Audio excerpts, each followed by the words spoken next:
안녕하세요. 아이고 감상하면 더 쉽고 재미있는 클래식 명곡 시간입니다. 어르신들 한 주간도 강건하시고 또 평안하셨기를 바랍니다. 지난 시간에는 김순애 작곡, 박목월 작사의 4월의 노래와 신기복 작사 작곡의 얼굴을 소개해드렸습니다. 오늘은 중고등학교 학창시절 때 음악교과서에 수록되어 가장 많이 애창되어지고 있는 사우란 가곡을 소개합니다. 생각할 사, 벗우, 곧 동무생각인데요. 봄이 되면 꼭 부르는 정겨운 우리 가곡이죠. 이 곡 역시 만들어지게 된 동화같이 순수하고 아름다운 사연이 있어서 소개를 하고 또 음악 감상도 하시겠습니다.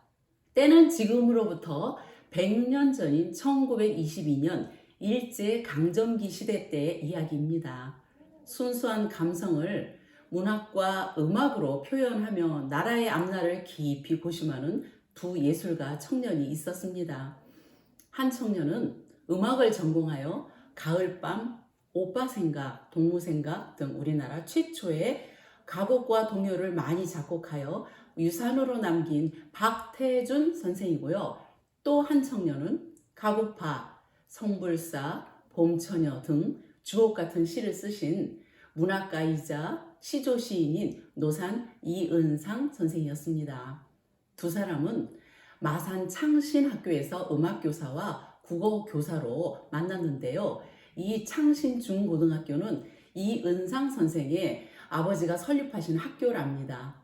두 청년 교사는 예술과 나라와 인생을 이야기하는 절친일 뿐만 아니라 1942년 조선 어학회 사건에 연루되어 사상범으로 수감되었다가 옥고를 치르시고 3년 후 8.15 광복과 함께 풀려나게 됩니다. 후에 두 사람은 사돈지간이 되는데요. 이 정도면 두 사람이 얼마나 친한 사이였는지 아시겠지요? 이 두 사람이 창신 중고등학교 교사로 재직 중이던 때였습니다. 어느 날 국어교사인 이은상 선생이 음악교사인 박태준 선생에게 첫사랑에 대해 물었지요. 박태준 선생은 아련한 첫사랑의 추억을 쑥스럽게 고백을 했답니다. 경북 대구가 고향이자 토박이인 박태준이 대구의 서면시장 근처인 개성고등학교를 다녔는데요. 그 근처에 신명여고에 다니는 여학생을 짝사랑하였습니다. 그 여학생은 유난히 얼굴이 희고 예뻤으며 두 사람은 또 같은 교회를 다녔는데요. 박태준은 그 교회에서 오르간 연주를 했습니다. 어느 날 그 여학생이 자두를 한 바가지 가져와서 교회 학생들에게 나누어 주고 있었는데요. 박태준은 자기 순서가 되어 자두를 받게 될까봐 오르간 뒤에 숨어버렸답니다. 나중에 보니 오르간 위에 예쁜 손수건 위에 올려진 자두 2개가 있었지요. 그걸 책상 위에 가져다 놓고 바라만 보다가 시들어버린 자두 꼭지를 종이에 싸서 보관했답니다. 숫기 없어서 말 한마디 못 건네고 그녀가 오가는 청라언덕 길목에서 가슴 조이며 바라보기만 했던 어느 날 드디어 박태준은 용기를 내어 여학생에게 말을 건네보기로 했답니다. 깨끗이 빨아서 적은 손수건과 함께 자두 고마웠어요. 이 말을 수없이 연습하며 기다리는데요. 때는 라일락 이파리가 두껍게 여물어가는 시절이었죠. 그리고 그 당시에 사랑의 맛을 알려면 라일락 이파리를 씹어 보아라는 말이 유행하고 있었답니다.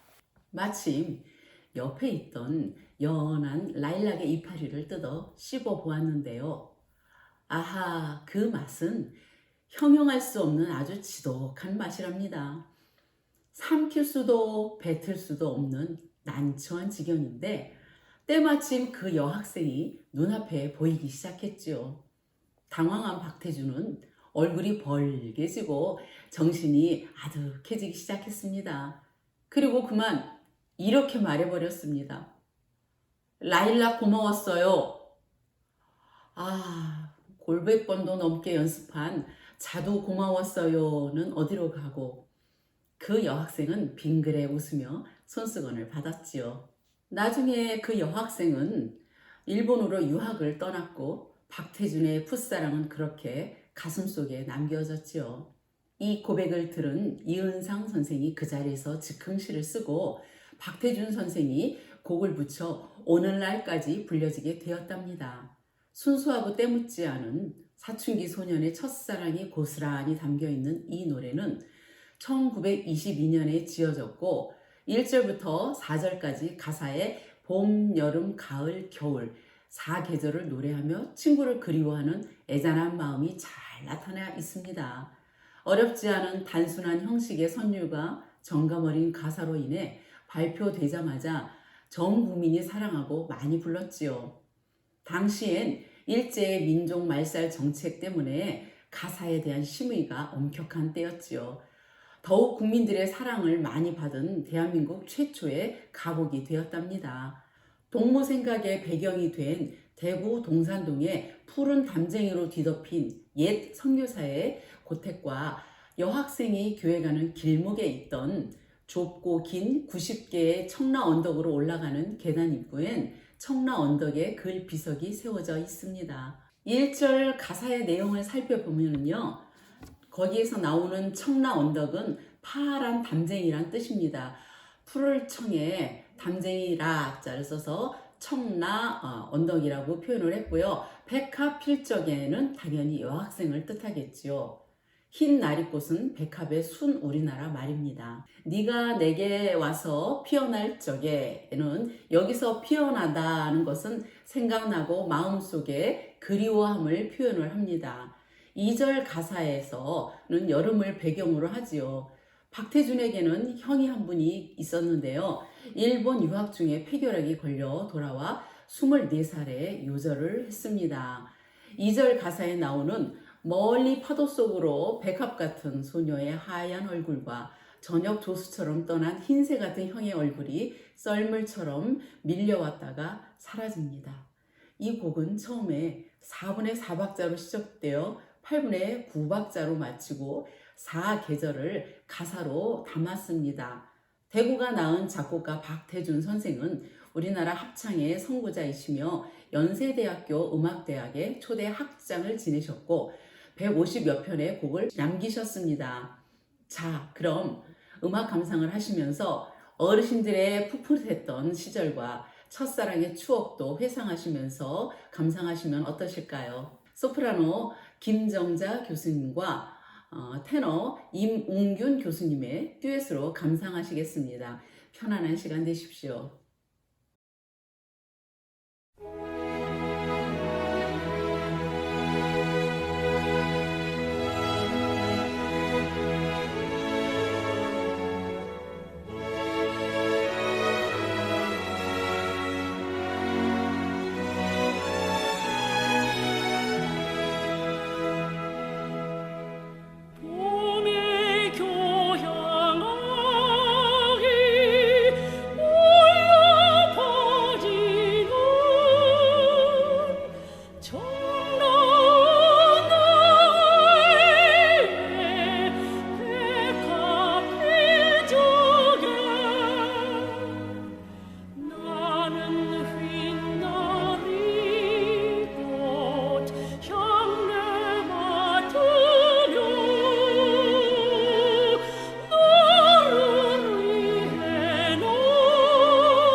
계절의 여왕 5월은 가정의 달이기도 합니다.